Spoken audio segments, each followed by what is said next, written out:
Every civilization reaches a moment when it quietly assumes it has escaped history. It may still speak of the past with caution and respect, but deep down, it believes something fundamental has changed. That belief is never declared openly. It is absorbed slowly, through comfort, stability, and scale. It grows in the background of everyday life, until collapse becomes unthinkable. This moment has appeared many times before. The Sumerians believed their cities were protected by divine order. The Egyptians believed their civilization was aligned with cosmic permanence. The Romans believed their system was too vast, too disciplined, too interconnected to fail. Each of them understood history. Each of them recorded collapse in others, and each of them believed it would not happen to them in the same way. They were wrong. The idea that this time is different does not come from ignorance. It comes from success. When systems work for long enough, they stop feeling fragile. Roads that last centuries feel permanent. Institutions that endure generations feel eternal. Technology that reshapes daily life feels like an escape from old limits. Modern civilization sits firmly inside this illusion. We look at ancient collapses and see simplicity. We look at our own world and see sophistication. We assume sophistication equals immunity. But history does not measure civilizations by how advanced they become. It measures them by how well they respond to pressure.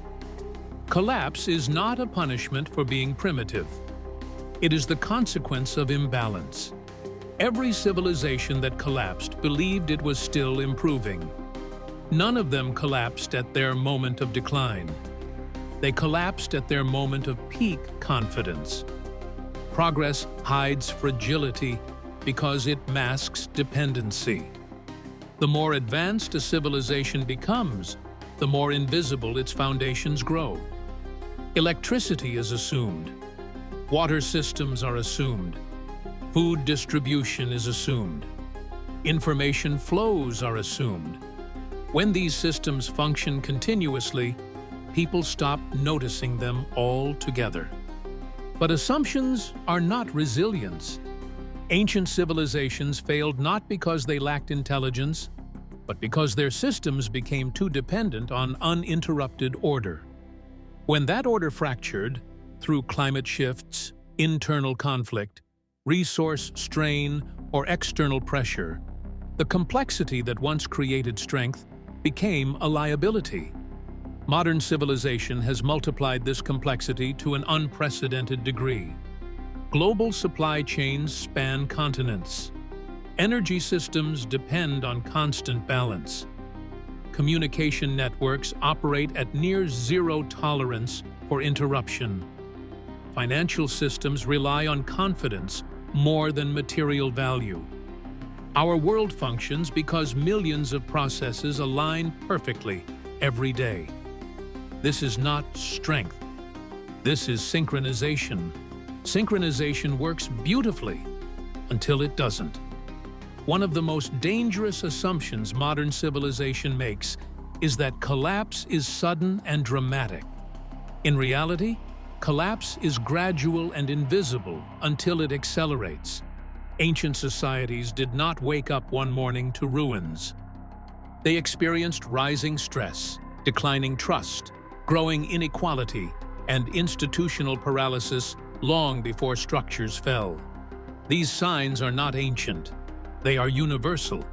Collapse begins when systems stop serving people and start serving themselves. Bureaucracy grows heavy. Decision-making slows. Problems are acknowledged but postponed. Temporary solutions become permanent compromises. Each generation inherits a slightly weaker version of stability and calls it normal. By the time collapse becomes visible, it is already irreversible. Another assumption is that technology prevents collapse. In truth, technology often accelerates it. Technology increases scale, speed, and reach. but it does not change human psychology. Ambition, competition, short-term thinking, and power concentration remain constant. Technology magnifies consequences. Ancient societies exhausted local resources. Modern societies exhaust global ones. Ancient collapses affected regions. Modern collapse would be planetary in scale. This does not make us safer. It makes us more exposed. Civilizations do not collapse because they stop innovating. They collapse because innovation becomes disconnected from wisdom. There is also a deeper issue rarely discussed. Civilizations do not collapse evenly. They fracture. Some regions fall first. Others stabilize temporarily. Elites often remain insulated until the final stages. This delays response. It creates the illusion that problems are manageable, isolated, or exaggerated. History shows that by the time collapse affects everyone, options have narrowed to survival rather than prevention. Modern civilization exhibits this pattern clearly. Risk is distributed unevenly. Consequences arrive gradually. This creates denial rather than urgency.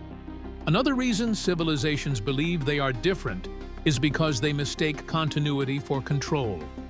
When systems function for long periods, people assume they are controlled rather than merely maintained.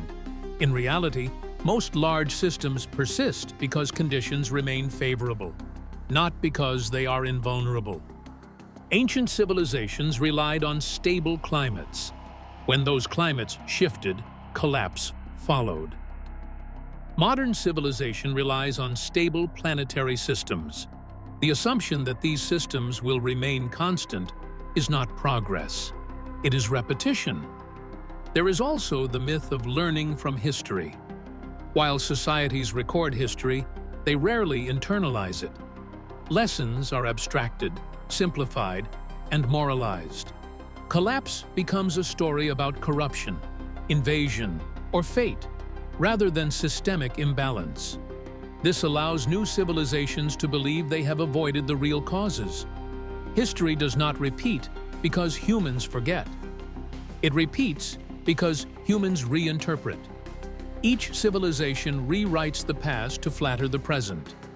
Perhaps the most unsettling truth is that collapse is not failure in the way we imagine it. It is not the end of humanity. It is the end of a particular way of organizing life. After every collapse, people survive. They adapt. They rebuild differently.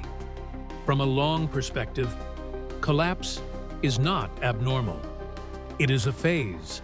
The abnormal thing is believing it will not happen again. So are we the final civilization? The question is not whether humanity will survive. Humans are remarkably resilient. The question is whether our current systems are. History suggests they are temporary by nature. Every civilization believed it stood at the pinnacle of progress. Every one of them was correct for a moment. The danger is not collapse itself. The danger is believing we have transcended it. History does not ask whether a civilization is advanced. It asks whether it is balanced. And no civilization that believed itself final ever was. Subscribe to this channel for more. Don't forget to ring the notification bell so you never miss a story lost to time.